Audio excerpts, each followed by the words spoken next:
My dear friends, कैसे हैं आप। मेरे इस channel easy life with Reena में आपका बहुत बहुत स्वागत है। दोस्तों, हमारे जो प्लांट्स वाला एक स्टैंड लगाया हुआ है पोर्च में, उसमें बुलबुल ने अंडे दिए थे, जिसमें से ये बोर्ड छोटे छोटे बाहर आ गए हैं। वो फीड देने आई थी तो मैंने लॉबी में से इसकी छोटी सी वीडियो रिकॉर्ड कर ली। फ्रेंड्स, ये व्लॉग है फ्राइडे की इवनिंग का। तो टाइम जी लगभग हो रहा है 5 बजे। तो सिस्टर यहाँ पर निकाल रही है मक्खन। मक्खन निकालने का तरीका जी मैंने आपको अपनी प्रीवियस वीडियोस में बताया हुआ है कि जो रोज़ हम दही जमाते हैं, दही के ऊपर वाली जो मलाई आती है ना, उस मलाई को हम मलाई वाले पतीले में, जिसमें भी मलाई इकट्ठी करते हैं, कोई भी पतीला, कटोरा या भगोना, उसमें इकट्ठी करते जाते हैं। तो एंड में जब वो बर्तन भर जाता है तो उसके बाद उसका निकाल लेते हैं मक्खन। इससे इस तरीके को अपनाने से मक्खन ज़्यादा निकलता है और घी बहुत अच्छा बनता है और जल्दी निकल आता है। जो एंड में हमको लगाना पड़ता है ना थोड़ा सा दही इकट्ठा करने के लिए, ताकि मक्खन बहुत अच्छा से निकल आए, तो इसकी ज़रूरत नहीं होती है। तो हम लोग ऐसे ही तरीका अपनाते हैं, थोड़ा थोड़ा दही, मतलब दही की मलाई रोज़ इसमें लगाते जाते हैं। तो यहीं पर वो मक्खन निकाल रही हैं। तो मोस्टली क्या होता है कि दिन के टाइम जब सब लोग जॉब पर गए होते हैं या बच्चे स्कूल गए होते हैं, वो दिन के टाइम ही मक्खन निकाल लेती हैं। लेकिन मौसम यहाँ नॉर्थ इंडिया का थोड़ा ख़राब चल रहा है, कभी आंधी, कभी तूफान, कभी बारिश, कभी गरज के साथ छींटे हो जाते हैं। तो इससे कारण ना जो लाइट है बहुत फ्लक्चुएट हो रही है। तो वो कह रही थी कि लाइट आ रही थी, जा रही थी, तो स्टेबल नहीं थी। तो इसीलिए मैंने आज दिन में मक्खन नहीं निकाला। तो अभी निकाल रही हूँ क्योंकि ये बर्तन पूरा फिल हो गया था, तो फिर फ्रिज में भी स्मेल आ सकती थी।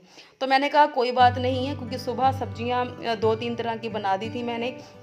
एक तो बच्चों के लिए बनाया था शाही पनीर, और डैडी जी की मनपसंद ग्रेवी वाली आलू शिमला मिर्च की सब्जी, और थोड़ी से कुंदरू किचड़ गार्डन में से निकले थे, वो भी बना लिए थे। तो इस टाइम मुझे रात के खाने के लिए सब्जी कोई भी नहीं बनानी है, सिर्फ दाल चावल ही बनाने हैं। तो आराम से मैंने कहा बना लेना, बस कुकर में दाल चढ़ानी है और छोटी सी कढ़ाई में चावल, तो हो जाएगा। तो जब भी मक्खन निकालना है तो मलाई वाले बर्तन को ना थोड़ी देर के लिए फ्रिज से बाहर निकाल दे, आधा घंटा पौना घंटा, ताकि वो रूम टेम्परेचर पर सेट हो जाए। अगर गर्मियां हैं तो थोड़ा सा ठंडा पानी लेना है, अगर सर्दियां हैं तो थोड़ा सा गुनगुना पानी लेना है। तो अभी जी मैं बनाने लगी हूँ मसूर साबुत की दाल। इसमें हल्दी, नमक और थोड़ी से ड्रॉप्स तेल की डाल दी और कुकर पे चढ़ा दी, और साथ ही मैंने चढ़ा दिए राइस। अब थोड़ी सी स्किन केयर कर लेते हैं। तो मैंने आपको बताया था कि मैंने डेली अपना एक फिक्स किया हुआ कुछ ना कुछ फेस पे लगाना ही है, जैसे कि आलू लगा लिया या टमाटर या फिर खीरा। आज टमाटर का दिन है तो कुछ ज़्यादा खास नहीं करना, ना ही इसमें ज़्यादा टाइम कंज्यूम होता है।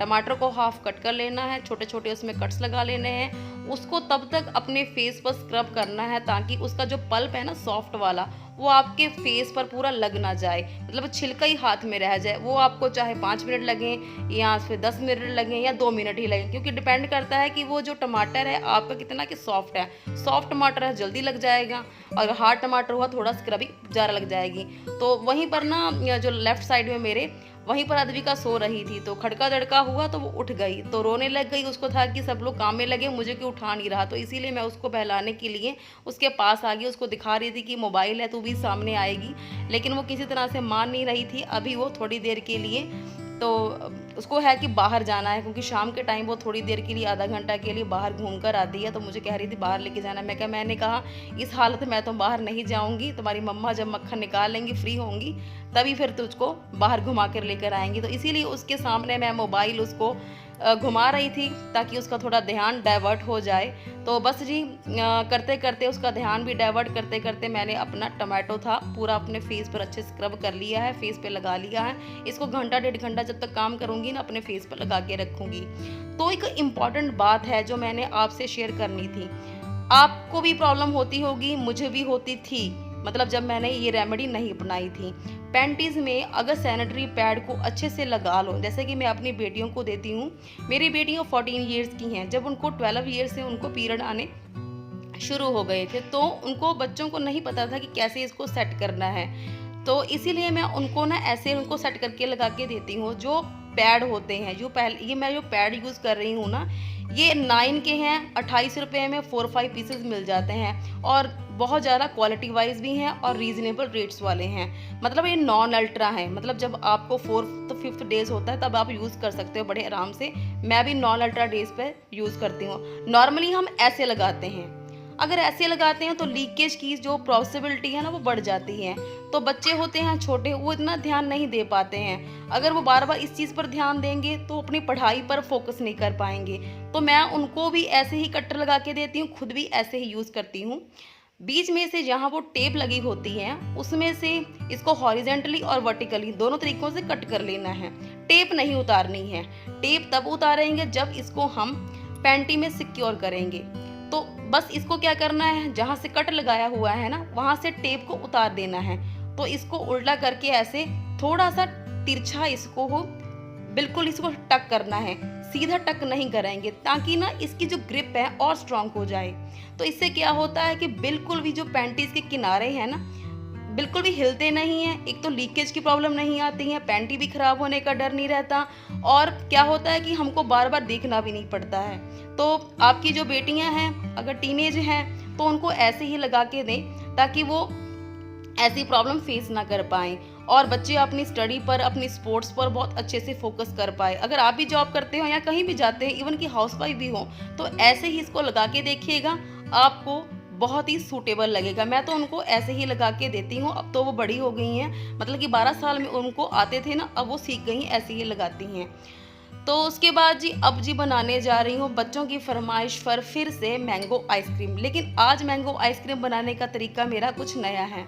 आज मैं बनाने जा रही हूँ बिस्किट से। बिस्किट्स हमारे पास यही अवेलेबल थे, तो यहाँ मैंने 2 पैकेट बिस्किट्स लिए हैं। एक पैकेट में लगभग 8 बिस्किट्स हैं। मुझे 1 किलो दूध का ये मैंगो आइसक्रीम तैयार करना है। बिस्किट्स खोल लेना है, इसको क्रश कर लेना है। फाइन पाउडर बनाने के लिए हम मिक्सर जार की हेल्प लेंगे, उसमें इसको डालकर बहुत अच्छे से इसका फाइन पाउडर तैयार कर लेंगे।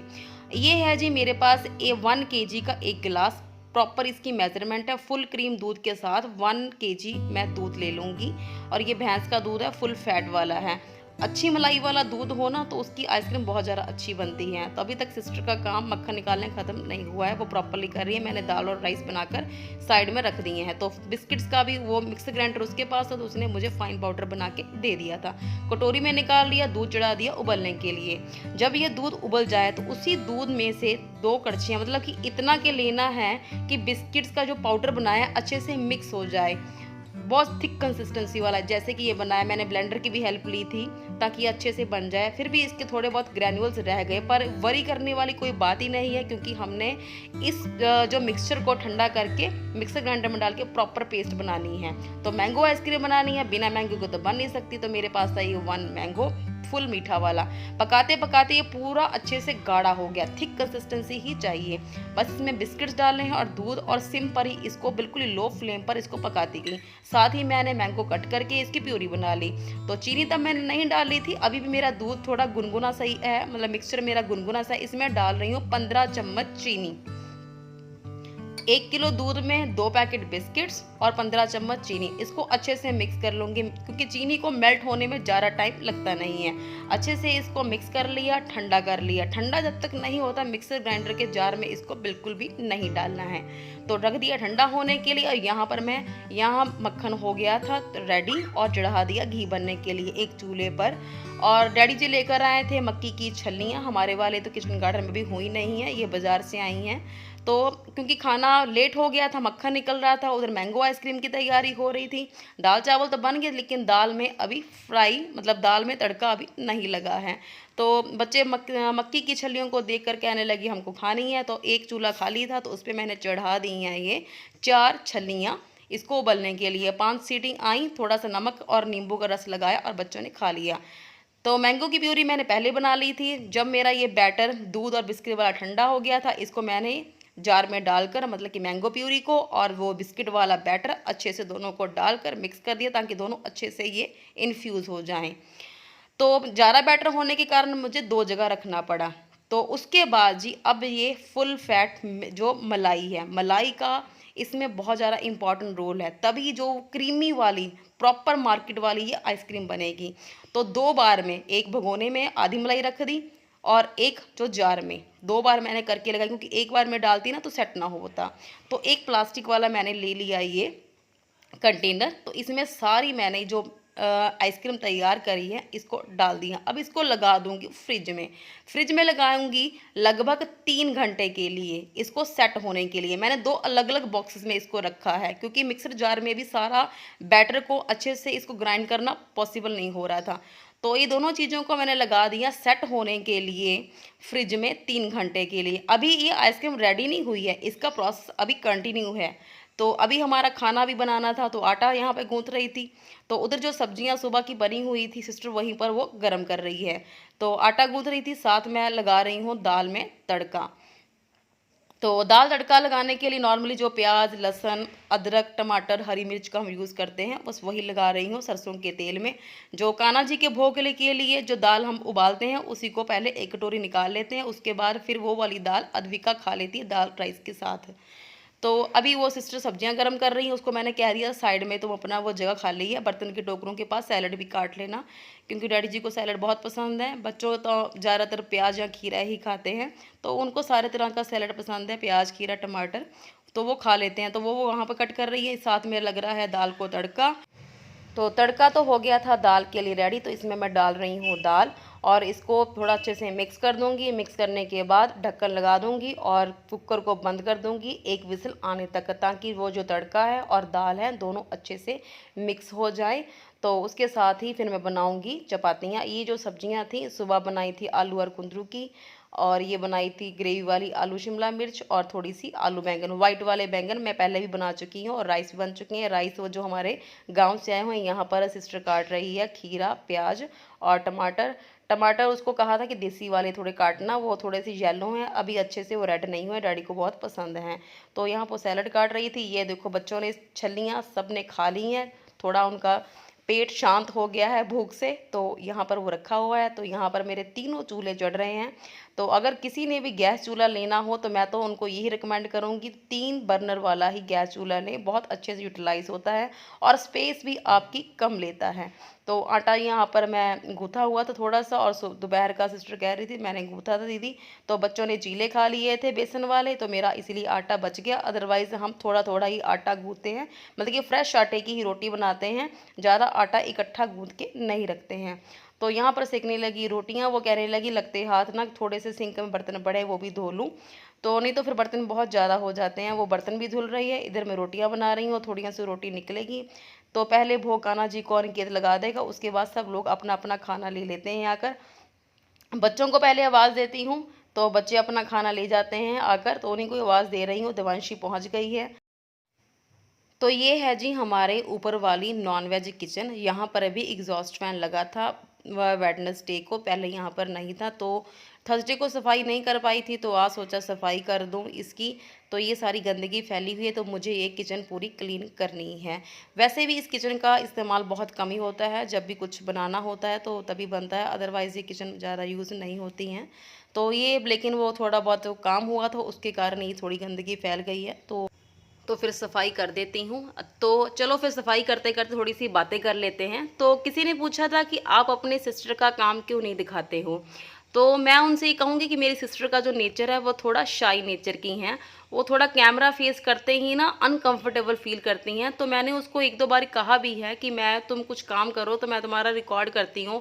वो कहती दीदी जब कैमरा मेरे सामने होता है ना तो मुझसे ना काम थोड़ा गलत होता है और अच्छे तरीके से नहीं होता है, तो आप मुझे मत दिखाया करो। तो इसीलिए उसको मैं रिकॉर्ड नहीं कर पाती हूँ। तो आपको लगता है कि मेरा ही काम ज़्यादा है, मैं ही आपको दिखाती रहती हूँ, तो ऐसा नहीं है कि वो काम नहीं करती हैं या मैं ज़्यादा काम करती हैं, ऐसे बिल्कुल ही दोनों ही बात गलत है, तो इसीलिए रिकॉर्ड नहीं कर पाती हूँ। तो अब जी बात आती है मेरी प्रेगनेंसी की। मैंने प्रेगनेंसी में सारा कुछ कैसे मैनेज किया, मीन्स घर कैसे मैनेज किया, कैसे अपनी जॉब मैनेज करी। तो जैसे कि आप सब जानते हो कि मेरी ट्विंस डॉटर्स हैं दीक्षिता एंड देवांशी। तो ट्विंस बच्चे होना फर्स्ट ही प्रेगनेंसी में बहुत ज़्यादा मुश्किल हो जाती है। तो मेरा मायका लोकल है। जब मुझे 5th मंथ की प्रेगनेंसी थी तो ऐसा लगता था कि जैसे 9th मंथ लगा हुआ, तो मेरा वेट बहुत ज़्यादा पुट ऑन हो गया था। अगर मुझे कहीं पिक्स मिली तो मैं आपको ज़रूर शेयर करूँगी कि मैंने कितना वेट गेन कर लिया था। तो मुझे ऐसा लगता था कि सब लोग देखते हैं कि थे कि अभी आपका 9th मंथ लगा है, जबकि मुझे 4-5th मंथ लगा हुआ था। तो काम करना मेरे लिए बहुत ज़्यादा मुश्किल हो गया था, मैनेज नहीं हो पा रहा था। डर भी गए थे, मेरी फैमिली वाले भी डर गए थे, मेरे मम्मा भी डर गए थे कि कैसे होगा, एक बच्चा तो बड़ी मुश्किल से होता है, 2 बच्चों का कैसे करोगी। तो जॉब भी मेरी लोकल है, मायका भी मेरा लोकल है, तो 5 मंथ प्रेगनेंसी के बाद मैं अपने चली गई थी मायके, वहीं पर रही थी, क्योंकि डॉक्टर्स ने बोला हुआ था कि अच्छे से करना, ध्यान से करना, क्योंकि जो ट्विन्स प्रेगनेंसी होती हैं ना, उसमें जो बच्चे टोटली मैच्योर नहीं हो पाते, फुल टाइम कवर नहीं कर पाते हैं, प्री मैच्योर डिलीवरी होने की पॉसिबिलिटी बहुत ज़्यादा होती हैं, तो फिर वो बच्चे सही नहीं रहते। लेकिन भगवान का शुक्र है कि दोनों बच्चे पूरे टाइम पर हुए हैं, मैच्योर्ड बच्चे हैं, किसी तरह की कोई प्रॉब्लम नहीं हुई, नॉर्मल डिलीवरी ही हुई है। तो वहीं मैं चली गई थी, सारा कुछ फिर मम्मी थी वहाँ पर, मैनेज हो गया था, जॉब भी मेरी हो गई थी, तो टाइम पर ही मैंने छुट्टी ली थी। जब डिलीवरी हो गई थी उसके बाद ही फिर मैं घर आई थी। फिर तो उसके बाद मेरी शुरू हो गई थी 6 मंथ की मटर्निटी लीव। तो घर पर फिर मैंने एक नैनी को लगा लिया था कि बच्चों की टेक केयर करने के लिए और थोड़ा झाड़ू पोछे के लिए। कपड़े मैं मशीन में धुल लेती थी और खाना बना लेती थी, ये काम मैं करती थी और बच्चों को वो देख लेती थी। और मम्मी डैडी तो मेरे वहाँ पर है ही थे। जब मेरी 6 मंथ मटर्निटी लीव कंप्लीट होगी तो नैनी को मैंने कह दिया था कि मेरे स्कूल जाने से पहले तुमने आना है और मेरे आने के बाद ही तुमने जाना है। तो बच्चों की टेक केयर करती थी, बच्चों के कपड़े धुल दिया करती थी और बच्चों को संभाल लिया करते थे। और मम्मी पापा तो बड़े वहाँ पर घर पे थे ही, वो देख लेते थे, इतना उनसे नहीं हो पाता था तो कि वो पूरा दिन बच्चों को संभाल पाए, तो इसलिए मैंने रखा हुआ था। साल 1.5 साल वो रहे थे। तो जब बच्चे 2-2.5 साल के थे तो फिर मैंने उनको यहाँ किंडरगार्टन में लगा लिया था। तो ऐसे ही मैंने सारा कुछ मैनेज किया। तो जी काम करते करते फिर मैं बच्चों के रूम में गई तो टाइम हो गया था 9:47। बच्चों के यूनिट टेस्ट ओवर हो गए हैं, तो इसीलिए दीक्षा सो रही है। लेकिन देवांशी को नॉवेल्स पढ़ने का, वैसे भी बुक रीडिंग का बहुत शौक है, अपना नॉवल पढ़ रही थी। तो अभी मेरा काम नहीं खत्म हुआ था, तो मैं अभी सोने के लिए नहीं गई थी, तो नीचे आ रही थी। अभी अद्विका की पापा के साथ मस्ती चल रही है। इधर सिस्टर ने भी सारे बर्तन धुल दिए थे, अभी तो सिंक क्लीन करने वाला है, वो अभी गैस चूल्हा साफ़ कर रही थी। तो कह रही थी मैं जो बाल्टी लगाई हुई है ना सिंक, पहले वो मांज दूँगी, उसके बाद ही मैं सिंक को साफ़ करूँगी। लेकिन घी जी हमारा अभी तक नहीं बना है, अभी इसमें टाइम लगेगा, क्योंकि अभी वो वाइट वाइट सा वो जो झाग दिख रही है। तो सुबह मुझे बनाने हैं राजमा, तो राजमा को मैंने 2 पानी में धुल दिया, उसके बाद मतलब कि 2 बार पानी में धुल दिया, उसके बाद इसमें डाल दिया पानी भीगने के लिए।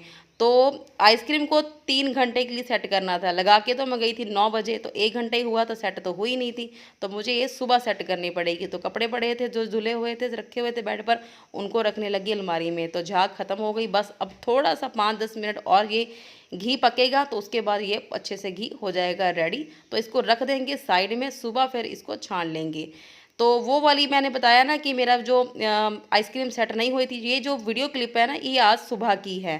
तो इतनी ये जो मैंगो आइसक्रीम है सेट हो जाएगी, उसके बाद फिर से इसको मिक्सर ग्राइंडर जार में डालकर इसको ब्लेंडिंग करनी है, क्योंकि इसकी जो एयर है ना बिल्कुल ही इसको बाहर निकालनी। जब तक ये एयर बाहर नहीं जाएगी तब तक ये आइसक्रीम वो आइसक्रीम नहीं बनेगी। इसमें जो आइस की ना बर्फ़ की लेयर जम जाएगी, तो वो बिल्कुल नहीं चाहिए। तो मैंने क्या किया था, इसको फिर एक बार मिक्सर ग्राइंडर के जार में डालकर इसको अच्छे से ब्लेंड कर लिया। ब्लेंड करने के बाद अब मैंने इकट्ठा ही सारा ही ये बैटर एक कंटेनर में डाल लिया है।